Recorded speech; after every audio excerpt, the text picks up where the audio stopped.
Hi guys, मेरा नाम है साहिल खन्ना और आज की न्यूज़ शुरू करते हैं। सबसे पहली न्यूज़ है हमारी गवर्नमेंट की। तो अगले हफ्ते हमको one nation one election bill table के ऊपर दिखाई दे सकता है। इसके हिसाब से जितने भी इलेक्शंस होते हैं वो सब के सब एक ही टाइम पे होंगे, जिसकी वजह से गवर्नमेंट का पैसा बचेगा। कहा जा रहा है 1 से 1.5% जीडीपी का बच सकता है अगर ये ढंग से इम्प्लीमेंट हो जाता है तो। अब इनका मानना क्या है, जो लोकसभा इलेक्शन होते हैं, स्टेट के इलेक्शंस होते हैं, अर्बन बॉडीज के इलेक्शन होते हैं, पंचायत के इलेक्शन होते हैं, सारे के सारे 100 दिन के अंदर कंडक्ट करा दिए जाए। इससे क्या होगा, ज्यादा से ज्यादा लोग वोट देने के लिए जाएंगे। क्योंकि अगर बहुत सारे इलेक्शन होते रहते हैं ना, कभी कोई हो रहा है कभी कोई हो रहा है, तो फटीग आ जाती है, लोग थक जाते हैं। लोग कहते हैं यार अभी तो किया था, छोड़ना। गवर्नमेंट भी कंसिस्टेंटली सोच पाती है कि किस तरीके से सब कुछ चलाना है, क्योंकि सब कुछ अलाइंड रहता है। तो लेट्स सी इस बिल का क्या होता है, क्या ये पास हो पाता है या फिर नहीं हो पाता है।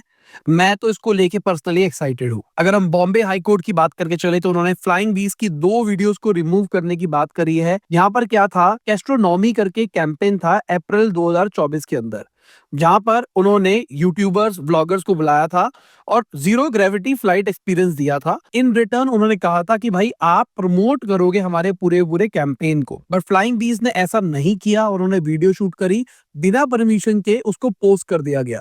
कैस्ट्रॉल इंडिया ने 5 लाख रुपए तक देने की बात करी गौरव तनेजा जी को, बट उन्होंने वीडियो नहीं हटाई। उसके बाद ये लीगल गया और लीगल से कहा गया है वीडियो को रिमूव करने के लिए।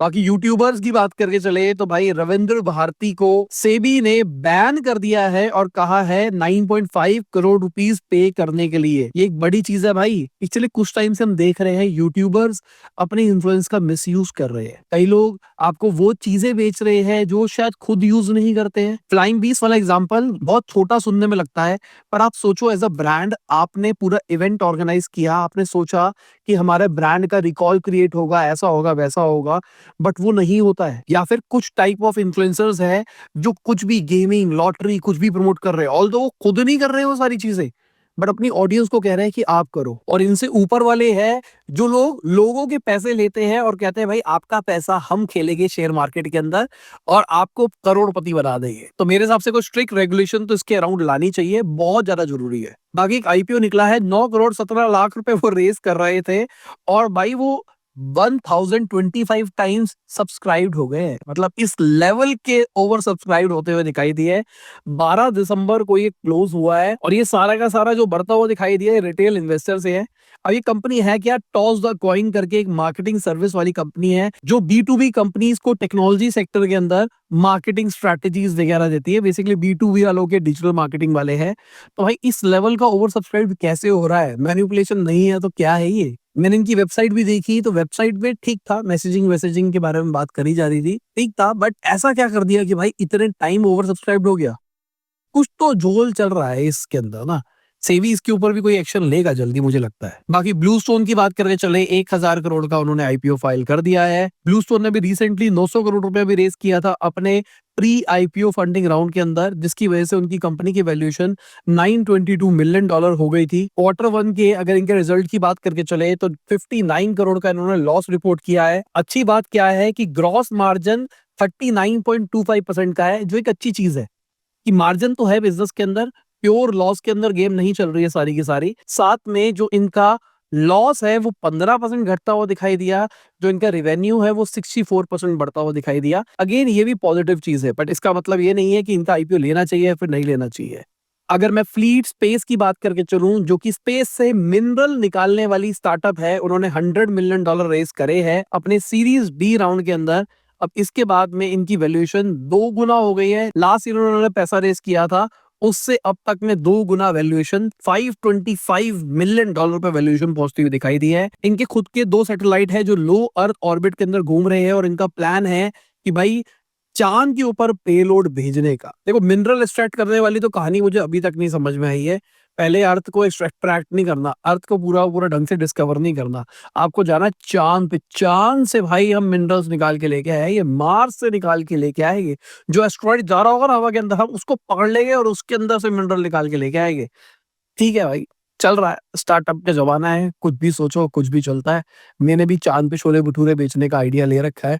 जल्दी हम 500 करोड़ रुपए रेस करने वाले हैं। सार्काज़म में बोला, रियलिटी नहीं है ये। अगर हम ज़ोमैटो की बात करके चले तो 803 करोड़ का उनको जीएसटी नोटिस मिला है, जहाँ पे कहा जा रहा है कि उन्होंने जो डिलीवरी चार्जेस होते हैं, उनके ऊपर जीएसटी पे नहीं किया है 29 अक्टूबर 2019 से 31 मार्च 2022 तक। तो उसके ऊपर इंटरेस्ट भी लगाया गया है, पेनल्टी भी लगाया गया है, टोटल मिला के ये अमाउंट पहुँच गया है। बाकी अगर एप्पल की बात करके चले तो एप्पल अपना खुद का इन हाउस ब्लूटूथ निकाल सकता है। कहा जा रहा है वाईफाई चिप और ब्लूटूथ साथ में एक ही चिप के अंदर आएगा। ब्रॉडकॉम के साथ में मिलके ये अपनी खुद की चिप बना रहे हैं। कुछ साल पहले की ही बात है भाई, इन्होंने अपनी खुद के प्रोसेसर बनाया था, M1 निकाला था, गेम चेंज बदल के रख दी थी और अब ये ब्लूटूथ वाईफाई वाली चिप निकाल रहे हैं। ये गेम नहीं समझ रहे आप, कितनी बड़ी गेम है। अगर हम पिछली कुछ न्यूज़ों को जोड़ के एक कहानी बनाने की कोशिश करते हैं ना, तो आप समझने की कोशिश करो एप्पल का मास्टर गेम क्या है। एप्पल अपने एप्पल टीवी के ऊपर काम कर रहा है। रिपोर्ट्स ऐसी कह रही है कि एप्पल टीवी को वो प्लेस्टेशन लेवल पे ले जाने की कोशिश कर रहा है। हो सकता है प्लेस्टेशन लेवल पे ना लेके जाए, बट उसको एक गेमिंग कंसोल बना दिया जाएगा। एप्पल टीवी अभी के टाइम पे लोगों को बहुत महंगा लगता है, 14-15 हजार रुपए का है, जहां पर आपको फायर स्टिक 4-5 हजार रुपए के अंदर मिल जाती है। बट अब मान के चलो फायर स्टिक के अंदर बहुत कम पावर है, यहाँ पर बहुत ज्यादा पावर है। साथ में आप एप्पल इकोसिस्टम के अंदर भी जा रहे हो, जहां पर आप अपने आईफोन से इसको कनेक्ट कर सकते हो, पूरे इकोसिस्टम से कनेक्ट कर सकते हो। अब साथ में जो खबरें आ रही है वो ये आ रही है कि आईओटी डिवाइसेस के अंदर और ज्यादा एक्सपैंड करने वाला है एप्पल। अभी के टाइम पे उनके पास अपना एक होम पॉड है, जैसे अपना एलेक्सा होता है वैसा एक होम पॉड है, जिसको मैं जो बोलूंगा वो उसका रिप्लाई कर देगा। एक तरह का सीरी है जो कि इंटरनेट से कनेक्टेड है, जो कि बहुत वीक है, बहुत बेकार है, आप ये कह सकते हो। गाने सुनने के लिए बहुत अच्छा है, बाकी चीजों के लिए उतना अच्छा नहीं है। बट अभी रिसेंटली हम सुन रहे हैं कि भाई अपनी खुद की एआई चिप भी बना रहे हैं। अभी अपनी एआई चिप भी बनाएंगे, एआई चिप से लोकली सारे के सारे मॉडल्स को रन करना शुरू कर देंगे। आप समझने की कोशिश करो क्या गेम चेंज हो रही है। अभी रिसेंटली मैंने अपना आईफोन अपडेट किया है, उसके अंदर जो उन्होंने इमेज जनरेशन बनाया है ना भाई, लोकली हो रहा है वो इमेज प्रोसेस। अगर आपके पास लेटेस्ट मॉडल ऑफ आईफोन है ना, तो आप एक बार यूज करके देखना भाई, जिन्होंने यूज किया ना वो बताना क्या है। आप फोटोज देखो ना, ये मेरी वाइफ की फोटो, मेरी बेटी की फोटो, ये मेरी फोटो, इतने सारे ऑप्शंस आ गए हैं इसके अंदर, और फोन के अंदर रियल टाइम प्रोसेस हो रहा है। इतनी जल्दी हो रहा है, मतलब मजा आ गया। और अब मान के चलो एप्पल एक एआई चिप बना दे जो कि लार्ज लैंग्वेज मॉडल को लोकली रन कर सके फोन के अंदर। अभी जब मैं इमेज जनरेशन अपने फोन के अंदर कर रहा हूँ ना, तो फोन गर्म हो जाता है थोड़े टाइम के बाद में। अब मान के चलो उसके लिए एक डेडिकेटेड अगर इन्होंने चिप लगा दी, तो कितना बड़ा गेम चेंज हो जाएगा। अब इसके ऊपर एक और लेयर समझने की कोशिश करो।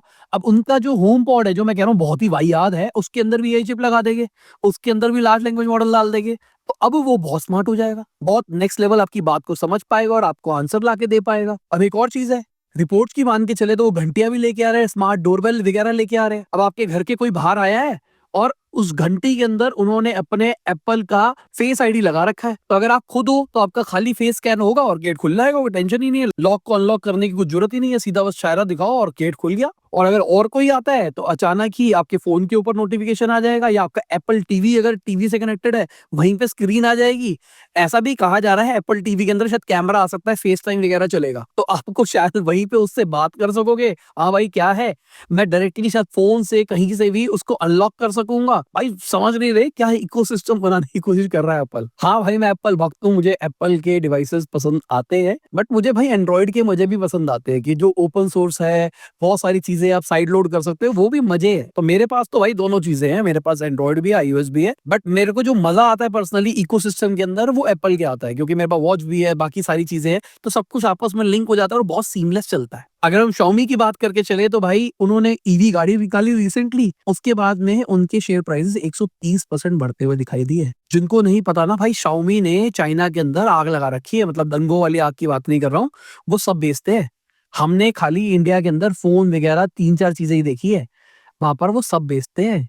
टीवी हमने देखा है इंडिया के अंदर, हमने टूथब्रशेस देखे हैं, हमने पावर बैंक्स देखे हैं, वहां पर तो भाई सब चल रहा है, एसी वेसी जो मन करे सब बना देता है भाई। अब गाड़ी भी आ गई, अब ये भी वही एप्पल इकोसिस्टम वाला सीन हो गया ना, कि आपकी सारी चीजें आपस में इंटरलिंक्ड हो रही है और सब कुछ आप नेक्स्ट लेवल खेल पा रहे हो। अभी इन्होंने भी रिसेंटली बहुत बड़ा गेम खेला है, इन्होंने अपने वेला सिस्टम को ओपन सोर्स कर दिया है, शायद पूरा नहीं किया गया होगा, बट अपना जो इनका वेला जो चल रहा है, जो आईओटी डिवाइसेस के अंदर यूज होता है, स्मार्ट बल्ब वगैरह के अंदर, उसको ओपन कर दिया है।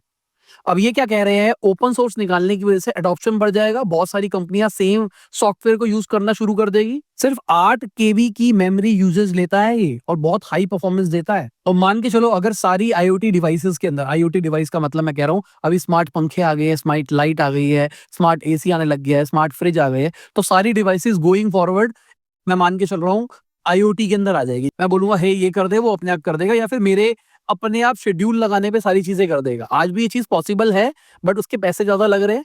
आने वाले टाइम में ये डेमोक्रेटाइज हो जाएगी, मतलब बहुत सस्ती हो जाएगी, हर बंदे के घर में ये चीज होगी। अब इसका जब नेक्स्ट लेवल अडॉप्शन होगा तो सबके सब इन्हीं का सिस्टम यूज कर रहे होंगे और कहीं ना कहीं इनको एडेड एडवांटेज दिखाई देगी। जैसे गूगल ने अपना एंड्रॉइड ओपन सोर्स किया ना, तो बहुत सारे लोग आज इसको यूज कर रहे हैं। ऐसा ही मान के चलो, आज हमारी वीडियो भी आने वाली है भाई शाम को मोस्ट प्रोबेबली, जहां पर हम मेटा के बारे में बात करेंगे। मेटा ने लामा ओपन सोर्स किया, कैसे उसके लिए वो सारी गेम चेंज होने वाली है, वो देखना, बहुत ही डिटेल्ड वीडियो है, मजा आ जाएगा आपको। ऐसा लगेगा भाई इस प्रोस्पेक्टिव में तो मैंने कभी सोचा ही नहीं मेटा क्या गेम बदल रहा है। बाकी चैट जीपीटी की बात करके चले तो अब वो रियल टाइम वीडियोस को समझ सकता है। हाँ थोड़ा सा स्लो है, बट आप मान के चलो नेक्स्ट लेवल लेके जा रहा है चैट जीपीटी। चैट जीपीटी पिछले कुछ टाइम से ना डेली कुछ ना कुछ अनाउंसमेंट कर रहा है। अभी 16 निकाला, फिर कुछ निकाला, कुछ निकाला।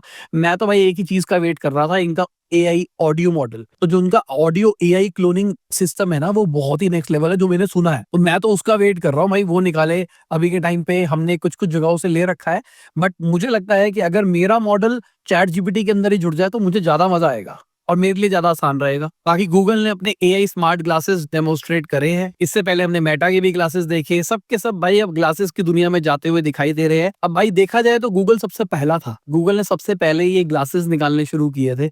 मुझे अभी भी याद है गूगल के एक कार्डबोर्ड करके चीज आई थी, आपके फोन के अंदर वो लग जाती थी, आपका फोन वीआर बन जाता था। उसके बाद बहुत सारी कंपनीज ने बहुत सारी चीजें निकाली थी जिसके अंदर आपका फोन घुस जाता था और आप वीआर के मजे ले सकते थे। उसी टाइम पे इन्होंने अपने गूगल ग्लासेस की भी बात करी थी, जो कि प्रोडक्ट लॉन्च नहीं हुआ था, बट बहुत बार उसको अनवील किया गया था। अब फाइनली उसको लॉन्च करने की बात चल रही है। सोलोस की बात करके चले तो उन्होंने भी अपने स्मार्ट ग्लासेस निकाल दिए जिसके अंदर चैट जीपीटी इंटीग्रेटेड होगा। ये बढ़िया चीज है भाई, ये सबके सब इंटीग्रेट कर रहे हैं। बाकी एक चीज और बता देता हूँ, अगर आपके पास में लेटेस्ट एप्पल आईओएस डिवाइस है और आपने लेटेस्ट के अंदर अपडेट कर लिया है और आपके पास में चैट जीपीटी का वो बेसिक वाला पेड वर्जन है जो $20 वाला है, तो भाई अब मान के चलो आप अनलिमिटेड यूज कर सकते हो, उसका कोई कैप ही नहीं है। बट उसका कैच ये है, अगर आप चैट जीपीटी खोल के करोगे तो लगेगा, बट अगर आप सीरी के थ्रू यूज करोगे तो कितना भी यूज करो कोई टेंशन नहीं है, कोई कैप नहीं है। तो $200 वाला जो प्लान है उसका आप यूज कर सकते हो $20 के अंदर। बट वही है ना, कब तक चलेगा अभी मैंने आपको बता दिया, बाकी बहुत सारे लोगों ने भी ये चीज क्रैक कर ली होगी।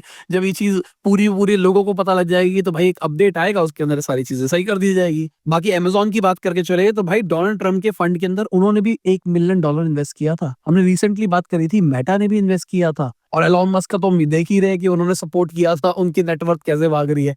अब मेटा भी हमको बढ़ता हुआ दिखाई देगा। अब अगर 1 मिलियन की बात करके चले तो भाई कहीं ना कहीं अमेजोन को भी फायदा होता हुआ दिखाई दे सकता है।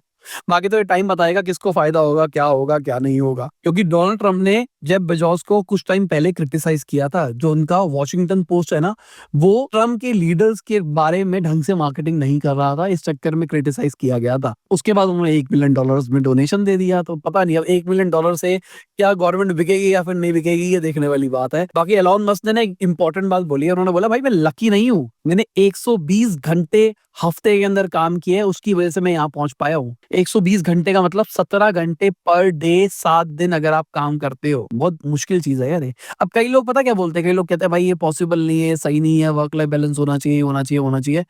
मैं भी फालतू का आर्ग्यूमेंट करता था आप लोगों से, क्योंकि मेरे को रियलाइज हो गया है फालतू का आर्ग्यूमेंट करने का कोई फायदा नहीं है। मैं अपना ओपिनियन शेयर करता हूँ इन चीजों के ऊपर, कोई और कुछ सोचता है, कोई और कुछ सोचता है, मेरा ही नाम खराब हो जाता है फालतू का। कभी मैं बीजेपी के बारे में अच्छा बोल देता हूँ तो लोग मुझे कहते हैं कि भाई तू बिका हुआ आदमी है। अगर मैं कभी बीजेपी की बुराई कर दूं कि ये चीज अच्छी नहीं है तो कहते हैं भाई तूने गलत किया है। तो भाई मैं फालतू के अपने हेटर ही बना रहा हूँ ना। अगर कोई मान के चलो बीजेपी को हेट करता है और मैंने तारीफ कर दी, वो कहेगा भाई मैं तेरे को आगे से नहीं देखूंगा, अनसब्सक्राइब करूंगा। कल को मैंने बीजेपी की बुराई कर दी, अब कोई बीजेपी को सपोर्ट करता होगा तो वो कहेगा भाई मैं तेरे को छोड़ रहा हूँ। लोगों में दिमाग तो बिल्कुल भी नहीं है कि आप उसके लिए लड़ रहे हो जिसको आप जानते नहीं हो भाई। और एक बंदा ना ग्रे है भाई, कोई भी भगवान नहीं है।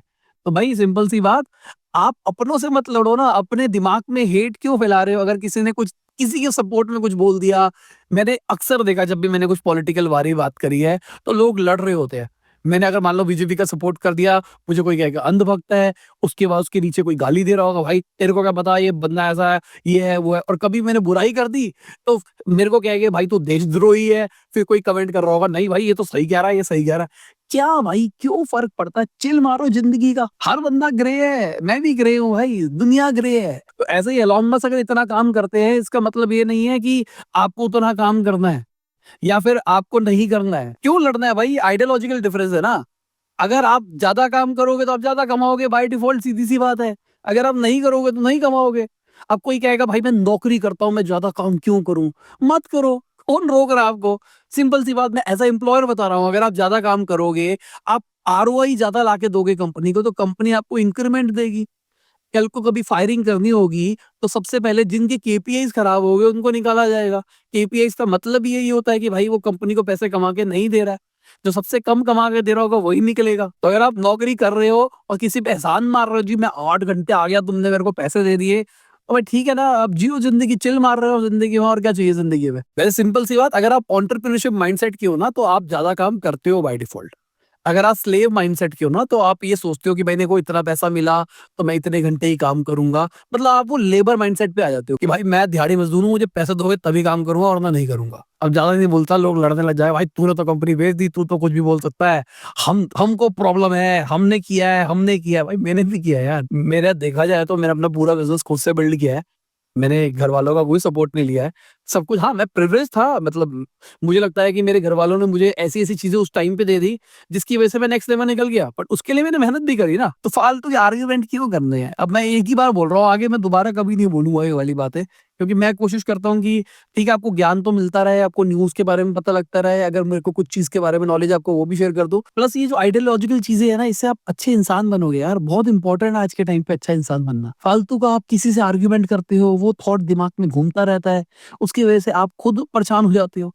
कोई आपको कुछ फालतू बोलता है, फिर आपके मेरे को फालतू बोला, अच्छा मैं इसको रिप्लाई करता हूँ। मेरे को फालतू बोला, चलो मैं इसको रिप्लाई करता हूँ। फिर आपके दिमाग में वही थॉट चलेगा ना, जीतना क्यों है? कौन है जो कमेंट कर रहा है? जानते हो क्या वो? चाचा का लड़का है क्या आपके?